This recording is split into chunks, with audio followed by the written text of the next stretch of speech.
All right, we're back. Okay. All All right. right, so now we are going to address Sir Bobbert, your feedback on Okay. COVID, long hauler, and brain fog, and all this stuff. So, floor Okay. is yours, I will sir. do. I will do a very condensed version of this, but I thought it would be quite topical since COVID is once again dominating the news, and I'm certain that most of our audience has heard about, people who've had COVID and then have had it return, and people who've had COVID and continue to experience symptoms for a long period of time, sometimes well over a year. And I fall into that category. I am a legitimate long hauler. Diagnosed, I have the syndrome, and the issue is how does it affect my life? Well, there are many, many symptoms that people can experience, people who are long haulers, and I won't mention them at all. I will just mention the ones that affect me the most. And the ones that affect me the most are sort of typical for a male my age. One is brain fog, another is just general fatigue, and the others sort of come and go, issues of balance and things like that. So I have seen no less than 3 or 4 specialists over the last few months.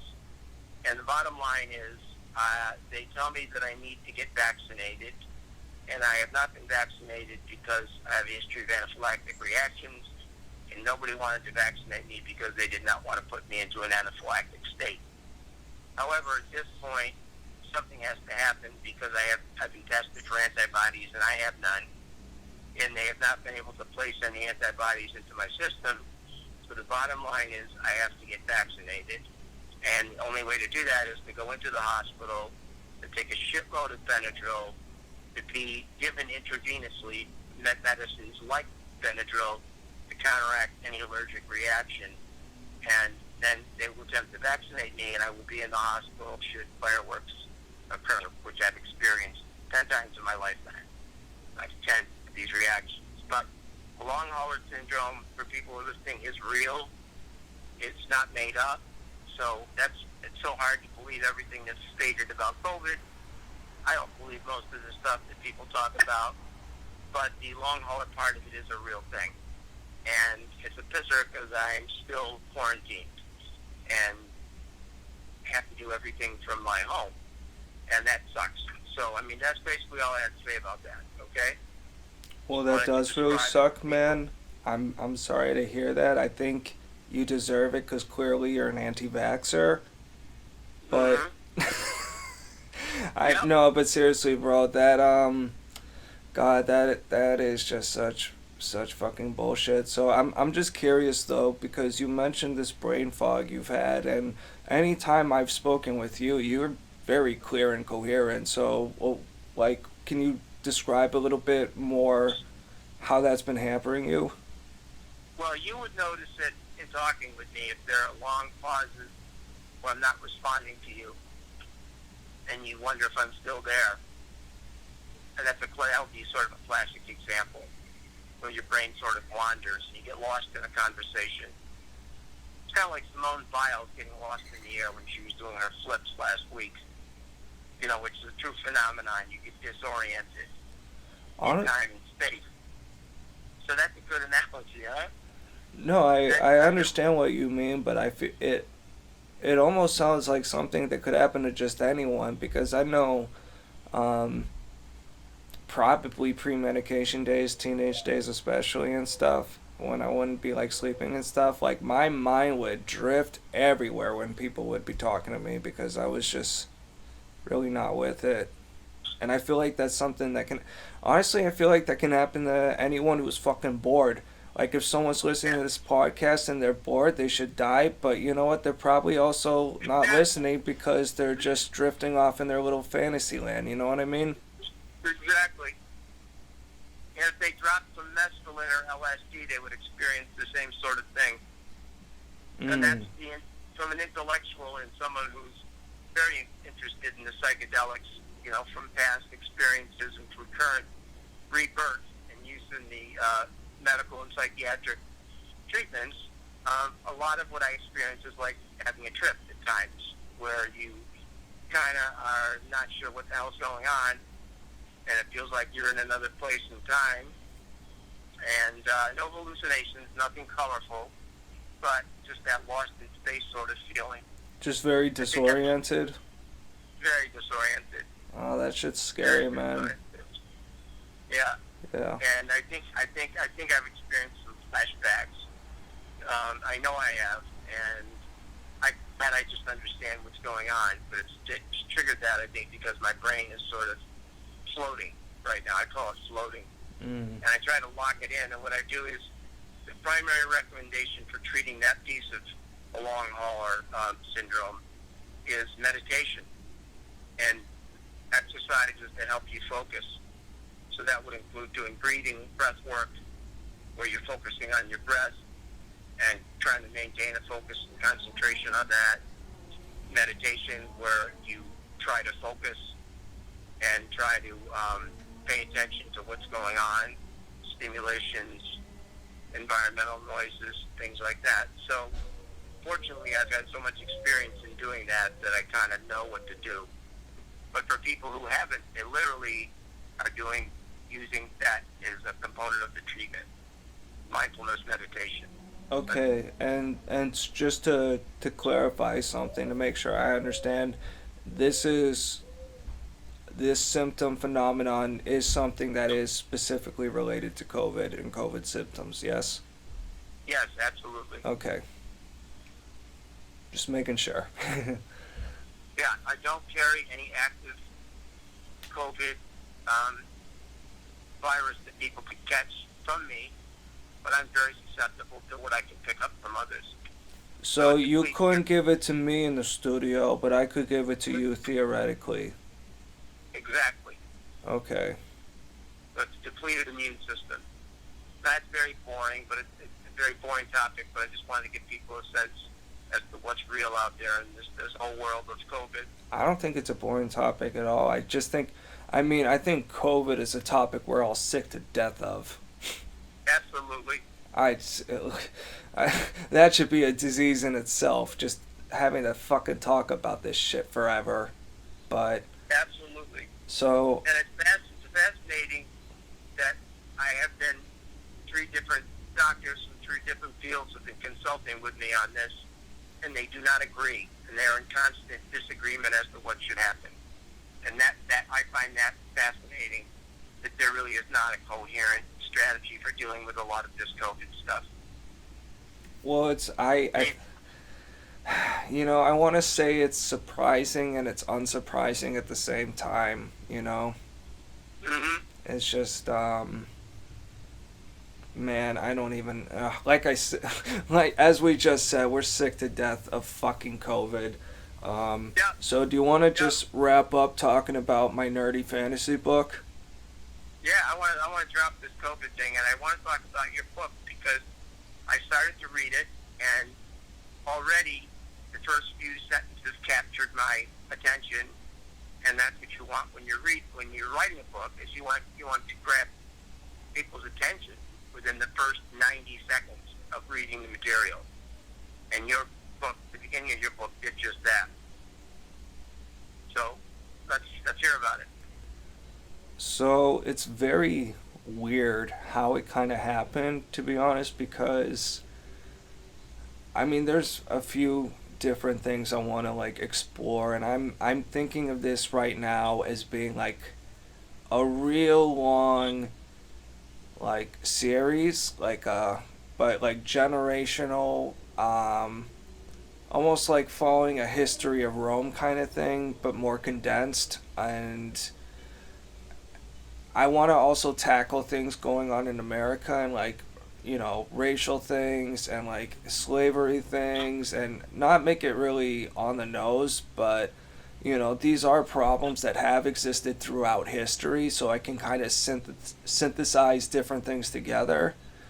You know what I mean? And all of this kind of just, I know before I was thinking about doing some book called Archipelago, which was kind of like one of those, it's been done before, but a world where kind of there was another great flood and the world's kind of separated out into these different islands and archipelagos, and you know, wanting to play with like people having to reset the clock and start using like melee weapons again, and kind of create this fun little fantasy setting or whatever where I can play around with just the HEMA stuff and different things I've been reading about and learning about and whatever.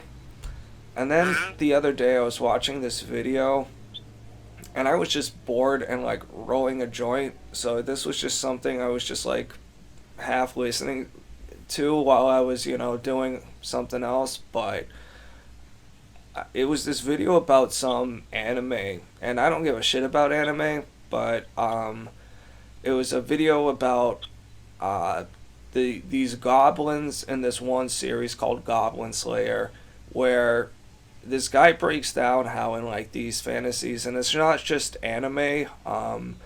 There's like different books series that I'm not very into, but I've heard of like the Wheel of Time series. I know nothing about it, but I know it's kind of like, people who like Lord of the Rings love that kind of stuff or whatever. And what the guy was talking about with this Goblin Slayer stuff is that rape is basically a part of some of these fantasy elements, because I mean, for one thing, it just ties into, you want to make your monsters as monstrous as possible. You know what I mean? And also just like historically, if the Vikings came into town, your ladies are going to just, it's not going to be fun. they might. Sorry, what? Any females listening to this, I'd love to hear your reaction to that. Malcolm's comments. If Attila the Hun came, I would just kick him in the balls. Yeah. And I would win. But anyway, Okay. no, but you gotta understand, like, this is something that also happened to men too, including in historical times, because a lot of, especially when you look at antiquity, a lot of little boys, Bob. Yeah. The Catholic priests did not invent that shit. No, they didn't. They didn't.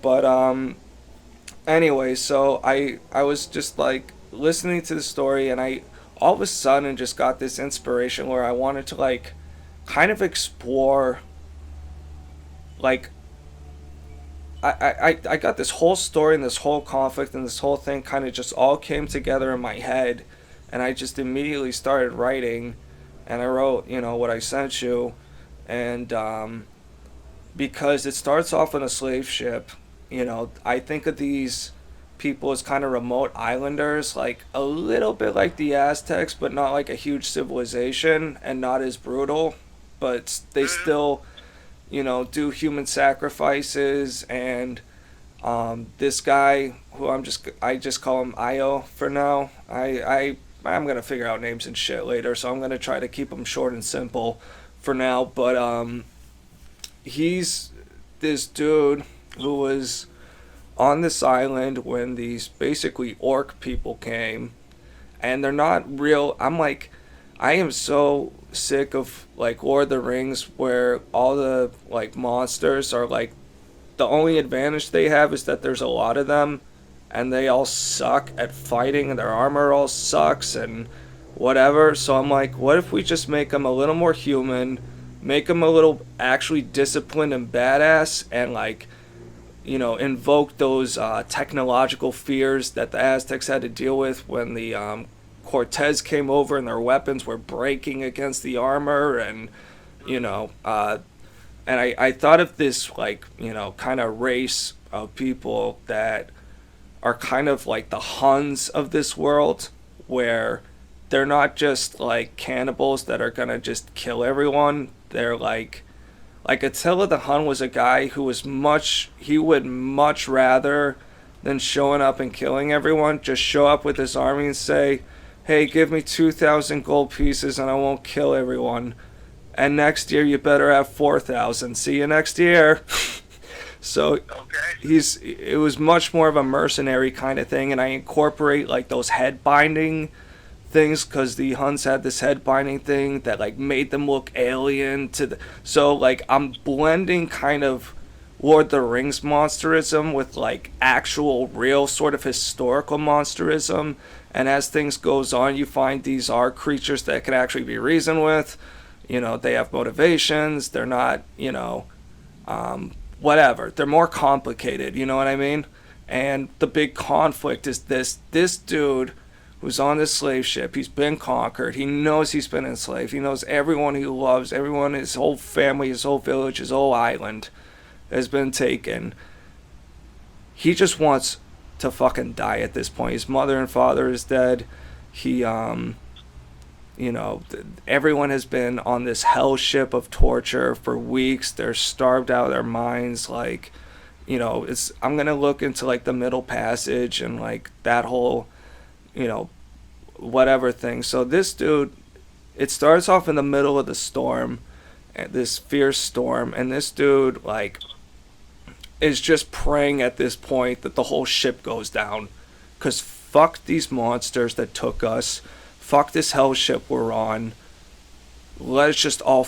I just want it all to end, and it's not, you know, the kind of thing is with that character's to, you know, make it not too hard to blame him, where one of his flaws is he will be a bit more nihilistic, a bit more, you know, bitter and motivated by revenge and, you know, these other things, where his brother, who's a bit more of the smart one, figures out that they're, you know, in these really dangerous waters that the monsters aren't familiar with, so he basically goes out of his way to figure out, you know, to get the captain and make sure the whole ship doesn't go down. And, you know, I didn't get into it yet, but it's definitely going to be part of the story where Io, you know, the first brother, just absolutely resents the shit out of his brother for like not letting the whole ship go down, basically.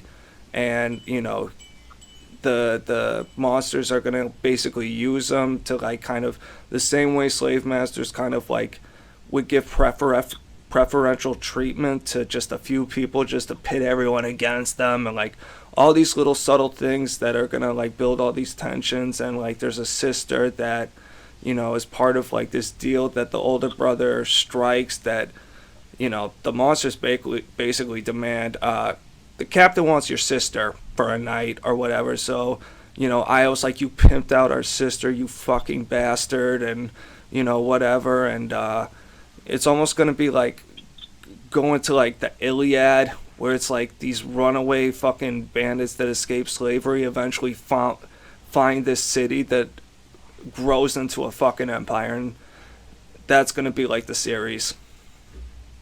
So there's like there's gonna be I can't even think of any good way to sum it up right now, but it's something I'm kind of just writing, and it just came very naturally. And I'm at a point where I'm just like, all right, how do I make the next part interesting? How do I make the next part interesting? Instead of trying to plan out this whole thing, you know, I'm just kind of a little more going with the flow. And, you know, I'm going to figure out the technicalities later, because if this is going to be a flooded world, I really should learn more about navies and ships and all that good, and sailing and all that good stuff. But I don't want to let the technicalities get in the way of the story. It's like I want the story to come first, and then I want to try to make it as practical and real as possible. Mm-hmm. But I think that all your characteristic elements of your writing, they're in there. I mean, you're very detailed, very specific, historically accurate, and you have dark. To go for dark. You go for the long ball, also. What do you mean? You don't write a short story. You write, you know, epics that go on. So if you're thinking it would be a series already, it would be like The Lord of the Rings or something like that. Oh, it would be bigger than that, because I know it's not going to be just like The Lord of the Rings kind of just follows one set of characters all the way through, and this is going to be generations, like there's going to be sons who fuck up the empire and grandsons who restore it. There's going to be, you know, people who work their way up.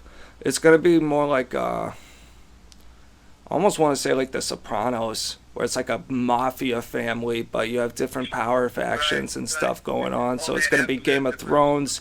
It's gonna. I've been listening to Sammy the. Sorry, what? Only that it happens at a different point in time.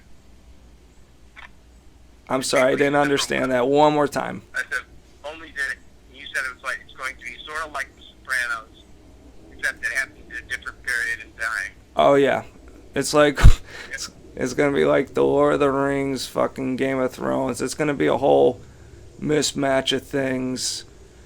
But man, it's something I'm really honestly kind of excited about, because I feel like it's just something that could fucking, you know, I kind of like remember certain authors where I'm like, these motherfuckers put out a book like every 2 years, like these kind of obscure fantasy books I read as a teenager or whatever, like Lord of the Isles, and I'm like, how the fuck do these guys pump out like 10 books and keep doing it and keep doing it and keep doing it? And I'm like, they just have a world where they have so much different shit to explore.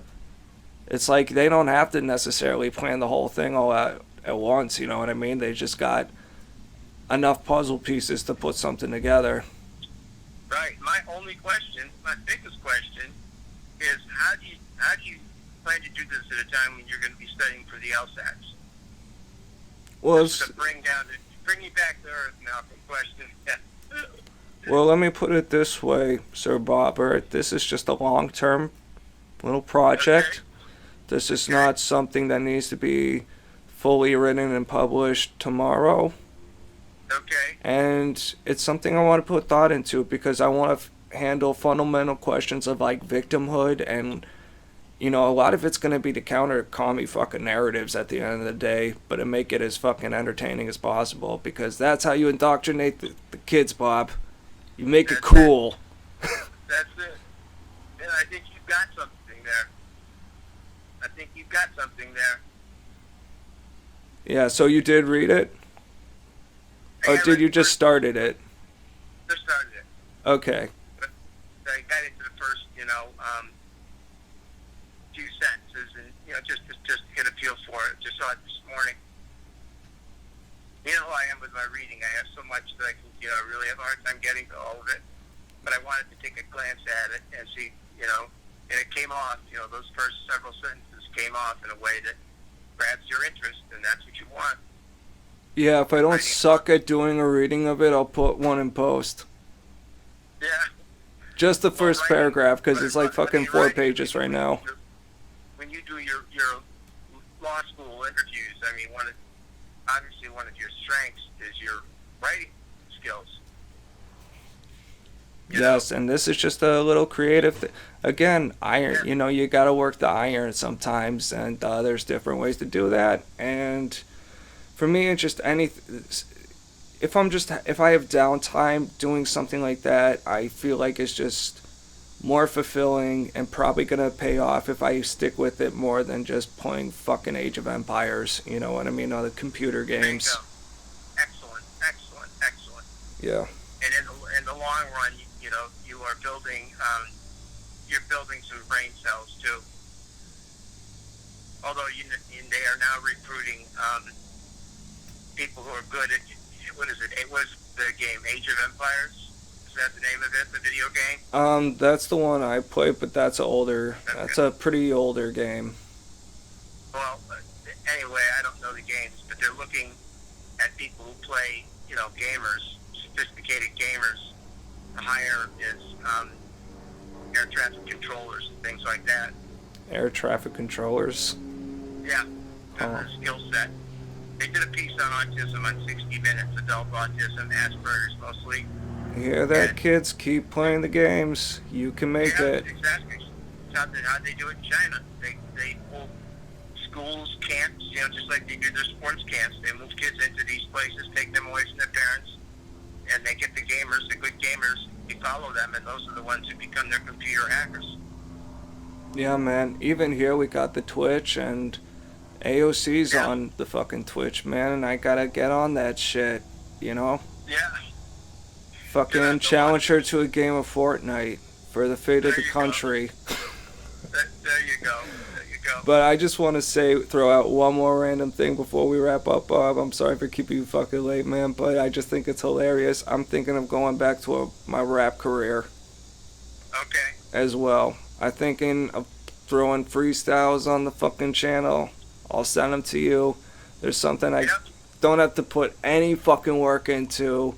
Just my drives to and from work and dick around and have fun. But honestly, eventually I can turn all those bars into like a song eventually, which I want to indoctrinate the youth, Bob. I got to get your kids before the fucking commies do. Yep. Please do. All right, any closing thoughts? No, keep at it. I'm exhausted just listening to you. I hate Your energy level must be pretty good these yeah, days. man, I've started swimming again. Nice. Have you been sparked by the Olympics, or are you just doing it on your own? No, my mom actually kind of just dragged me into the pool one day. It was just a hot day, and I had a good workout and was just kind of like, you know what, maybe this will be a good way to cool off. And then I got in, and that, just swimming in itself is just such a good workout. I'm gonna try to do it as long as I'm here. I would say that while the weather is good, Yeah. you have access to a pool, I would work it into your routine. Yeah, man, get that swimmer bod. That's it. All right, Work it into man. your routine. You're another Mark Spitz, okay? Pardonnez-moi? Mark Spitz. Was, an Olympic swimmer a few years ago before, who was the guy who smoked the weed? Phelps? Wasn't Phelps the guy who won all the gold medals, who had the extra capacity in his lungs? I have no... Michael Phelps, is it? Michael Phelps was the swimmer. I never heard anything about him smoking weed, but I wouldn't know. I don't really... You know what, man? The Olympics, the ratings from what I've heard, and it is kind of a shame to me, because I remember growing up, it was kind of like a fun event, Yeah. Happen every 4 years. Oh, let's get the fucking popcorn snacks, and yeah, USA, USA. And now all the fucking athletes are kneeling on the fucking flag and shit. Yeah, I know. The only thing that's kept its purity, and I use this word ironically, is the girls beach volleyball still wear the bikinis. My favorite. My favorite It's a event. Real hoot to see the Americans wearing the bikinis and the Iraqians wearing burqas playing volleyball, beach soccer. Do the Iraqi women wear one pieces? They were something like a burqa. One piece, yeah. Is a burqa a thing that just goes over the head or goes over the whole body? Well, I don't know what they call the rest of it, but it is a body piece that covers the body. Man. Pretty fascinating to see. Check it out. Yeah. Okay, I have to check in with my messages here, of which I've received several while we've been doing this podcast. So, good ones from my end. I hope it comes out well, and I hope people listen. Yeah, and man. learn. As always, I fucking love doing this with you, bro. Stay up, Yeah, bro. this is God a bless lot of learning- America. A lot of learning in this one. Yep. God bless America. God bless the world. Yep.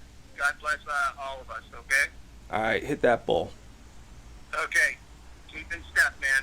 Peace. Peace.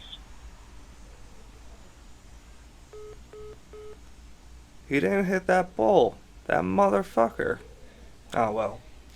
Well, anyways, everyone, thank you for listening. We love and adore you. We hope you have a wonderful life. This is the Psychotherapist Podcast. Peace the fuck out.